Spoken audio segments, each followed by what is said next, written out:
I will not advise you to do it. Dust your slippers before.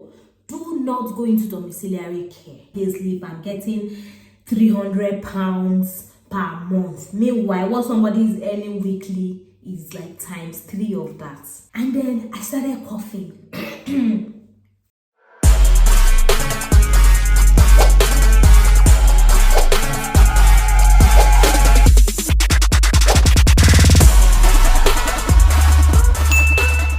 Hi guys, welcome back to my channel. Thank you for stopping by if you're new on this channel, and if you're a returning subscriber, thank you so much. So today we are going to be talking about domiciliary care. The kind of care you give whereby you go from one house to another. That is the one I'm going to be talking about in today's video, guys. And I want to sound a note of warning.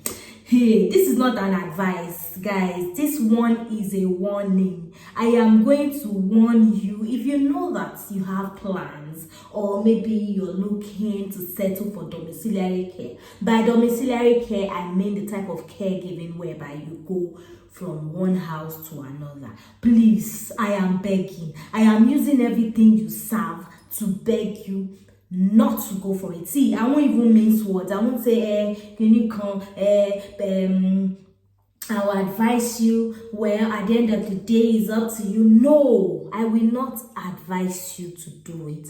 If you hear door, please dust your slippers before they even complete the sentence and say domiciliary. Pack your 2 slippers. Pack your slippers and do what? Flee. Guys, you know there's a difference between running and fleeing. I will advise you to flee. I have quit my job as a chef, and I'll talk about that in another video. But for this video, guys, I want to talk about domiciliary care and why you should not go into domiciliary care. I will not say don't it's up to you. No, do not go into domiciliary care. And these are the reasons. I only did domiciliary care for 2 days, and that is because hey God, guys, I was able to survive it for just 2 days. I don't know how people do this thing. I don't know how. And now it's beginning to sink in. Now I realize why people get sponsorship. They are the ones that give sponsorship more in terms of care. I mean, domiciliary care, you hear people say, oh, they are the ones that really give sponsorship. That's from Nigeria here. People come from Nigeria. I actually know people that came from Nigeria that got sponsorship from Nigeria to the UK to come and do domiciliary care. Now I know why they are the ones that give sponsorship the most. I'm not saying other kind of caregiving do not give sponsorship. No, don't get me wrong. They give sponsorship. But you see these ones, because they have comma, that is why they are the ones that really give sponsorship. So, as I was saying, I resigned from my job as a chef, and that's because I wasn't getting enough shifts, guys. They were only using me for part-time basis, and by part-time, I mean my 20 hours is not even complete per week. You know, what kind of job is that? So when I get my pay slip, I'm getting £300 per month. Meanwhile, what somebody is earning weekly is like times 3 of that in other places. So I thought to myself, what is this? How can I wait for 4 weeks just to get £300? And that's because they don't give me shifts. They only call me once in a while, maybe every Saturday. At some point, they even stopped calling me on Saturdays. They started calling me once in 2 weeks, and that's like 10-hour shifts. So I thought, okay, let me search further. So I started searching. I thought, okay, let me widen my horizon. Let me also do this care that everybody is talking about. Let me also try care and support. So I had applied for 2 different jobs, care and support work. So I applied for both care giving role and also support in 2 different companies almost at the same time. So I was getting feedbacks from both of them simultaneously like that, and this was in December. So luckily for me, I got the care one before the support one, even though the support one is still, you know, in process. The care one, I don't know why their own employment process was really fast like that. It took just 2 weeks, for them to run the DBS checks, every documentation, interview process, training, everything was just within 2 weeks. And I was given my uniform, the phone, the everything. Guys, so this is how it works. For domiciliary care, you go from one person's house to another. You give them breakfast, then you come back again. Meanwhile, don't worry, I'm going to break it down for you. So after my training process, the training was for a week. Yeah, it ran for 1 week, and after which I was to shadow. By shadowing, I mean you're going to join those people that are already on the job. You follow them to see how things are done. So you're going to follow 2 people that are experienced, and then you, being the new person, you're just going to be watching and observing how they do things. So you shadow for a day or 2. So in my case, I did that for just 1 day. I was following them up and down. Meanwhile, these people that I shadowed with, they have a car. So it was really easy for me. So I didn't know what the job entails like that, because I was just sitting down in their car and they were driving me up and down like that. So I didn't really know what I was getting myself into. Guys, so here comes the D-Day where I'm to start my own shift. Go. They didn't even want to know if I was new or not. So they paired me with another person. Luckily for me, this other person is more experienced, and we were to work together on a shift. Guys, this is how it worked. So we had 8. Meanwhile, on the phone they will give you. You can see I'm just recovering. So meanwhile, on the office phone that I was given, you're going to see the number of people you have to go to their houses. So I checked it, and there were 8 of them for that very day. So I was put on the weekend because I'm free on Fridays and Saturdays. I was put on Friday and Saturday for the call. It's called call. So lo and behold, the shift is supposed to start from, the first call for the day, that's the first person you're going to his house, was supposed to start by 7 a.m. Meanwhile, this person's house is like 30 minutes from my house. That's my boss, like 30 minutes away from my house. So I left home that very day on a Friday by 6:30 a.m. Luckily for me, I was able to get to the person's house by 6:50 a.m. on that day. So I got there 10 minutes before the call time, so which was a good thing. They said you can get there 15 minutes before the call time. So I was, first day at work now, I was really enthusiastic. I was happy, me too. I'm gonna start getting paid, and everything. So my partner came and joined me, and we started the call for the day. Meanwhile, we're supposed to spend 30 minutes in that person's house. That's from 7 o'clock to 7:30.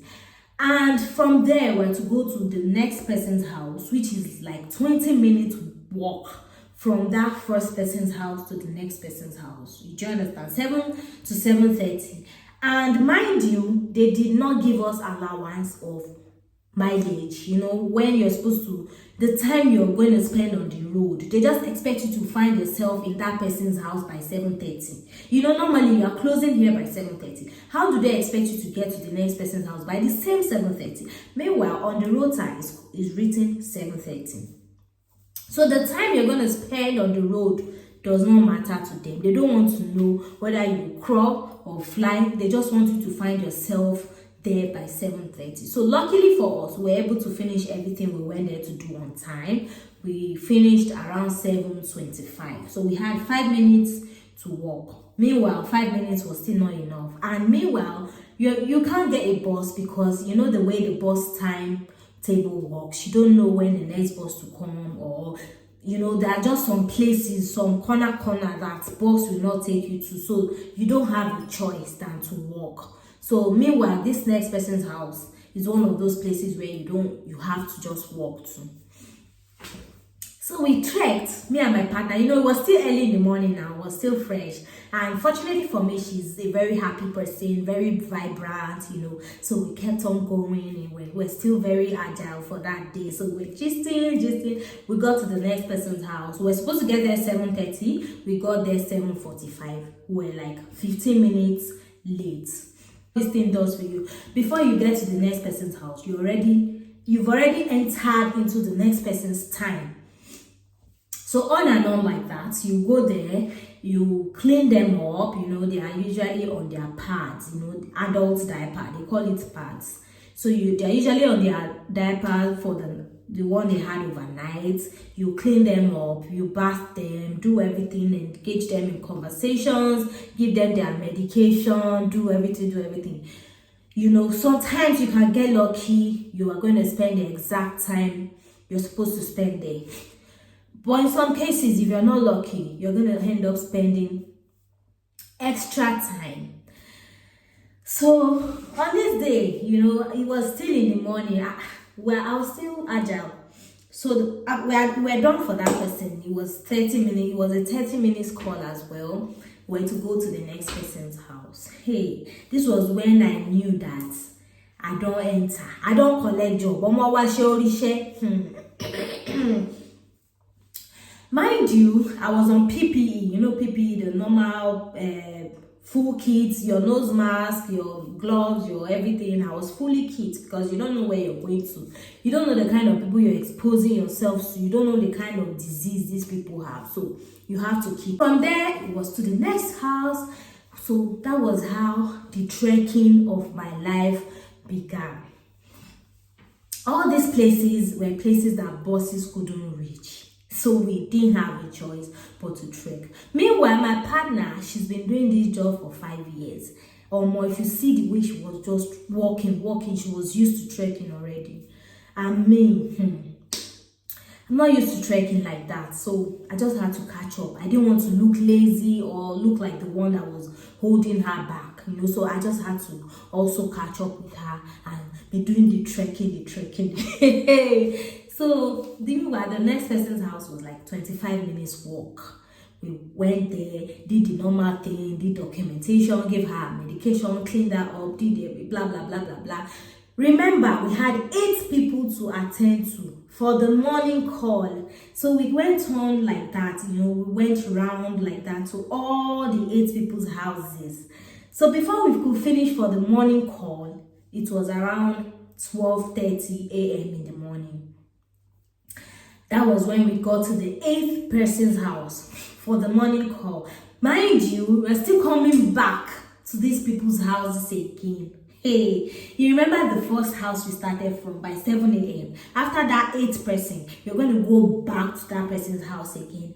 Do the normal routine because by that 12:30, the person is already wet. The person might need their medication for the afternoon. It's called tea time or so. You have to give them the afternoon medication.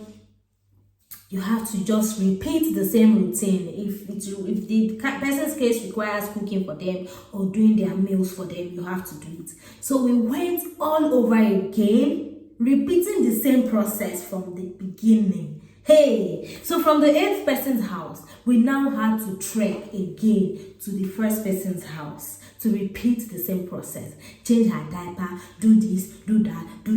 Before you go to the next person's house again, you repeat the same process in the afternoon. So like that, the same process repeats itself 4 times a day.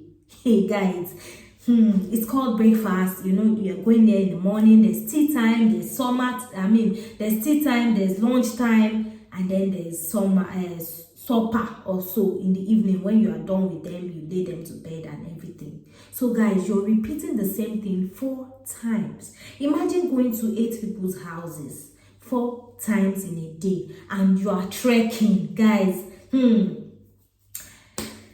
Now, this is the most annoying part of this whole trekking. Remember, a call that is from 7 a.m. to 9 p.m. That's a 14-hour shift, right?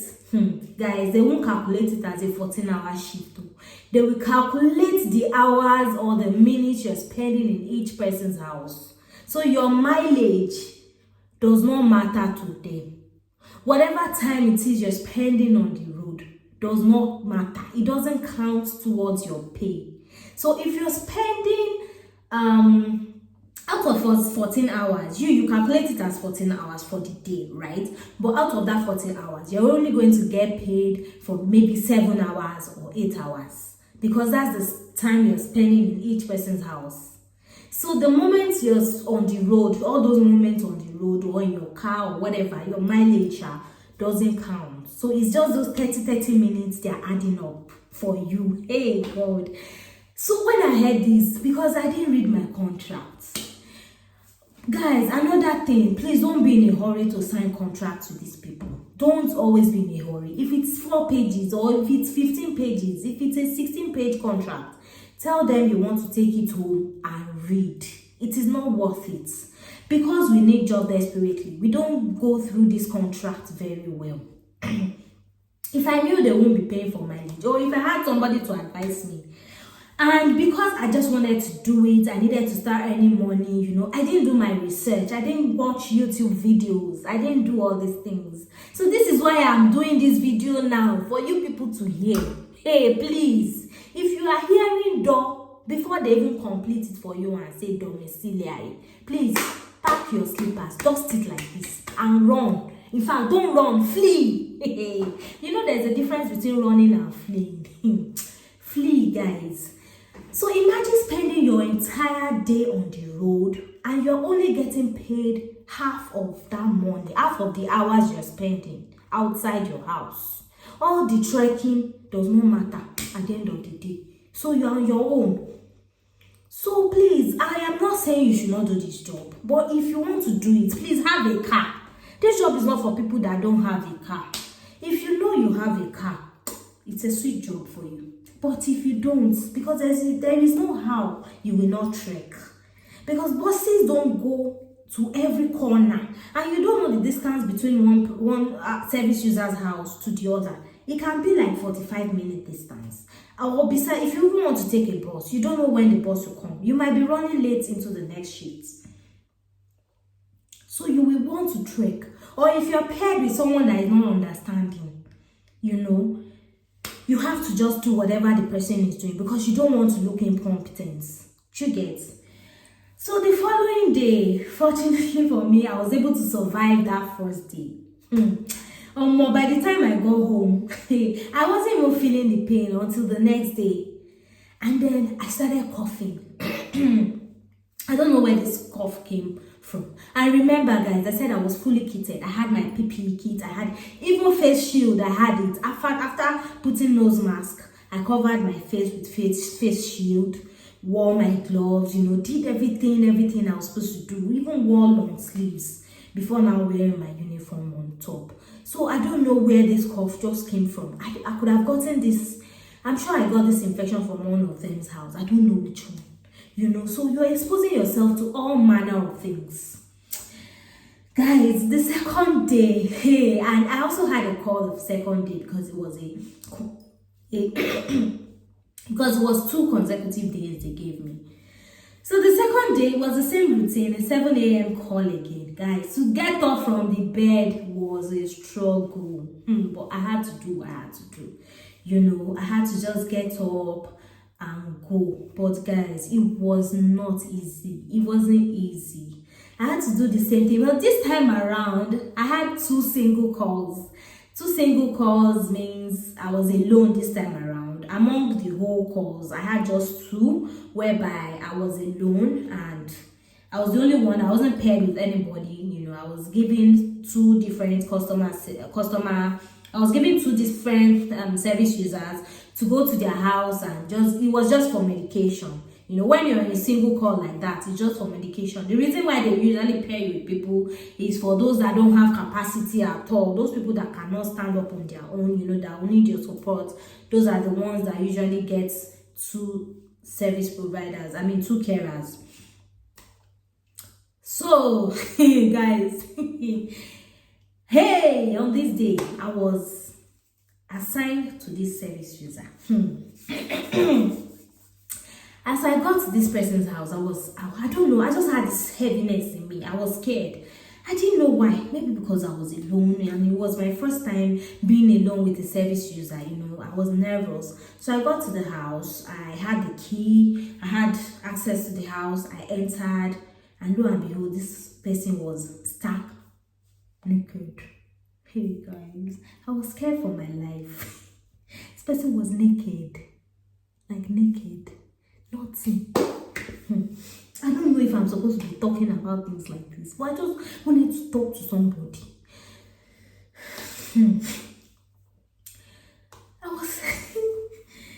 So I gave him his medication, and before you knew it, I didn't even do the documentation. I don't know if that one will eventually count against me, but I could not wait to even start writing anything, the condition I met him or how I left him, those things. I couldn't even write it down.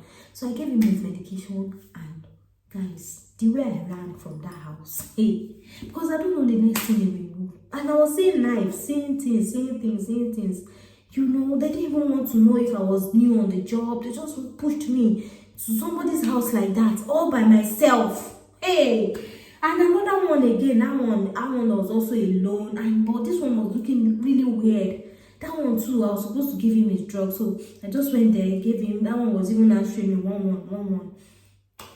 I was like, God, this job, the second day, this job messed with my head. For 2 days, guys, I could not stand up from the bed. I'm telling you, physically, I was drained. Mentally, I was drained. I was beginning to think about my life. That God, what is this? What is this? Why are we? What is this modern day slavery? What is this modern day? No wonder they give sponsorship easily to people from abroad to come and do domiciliary care.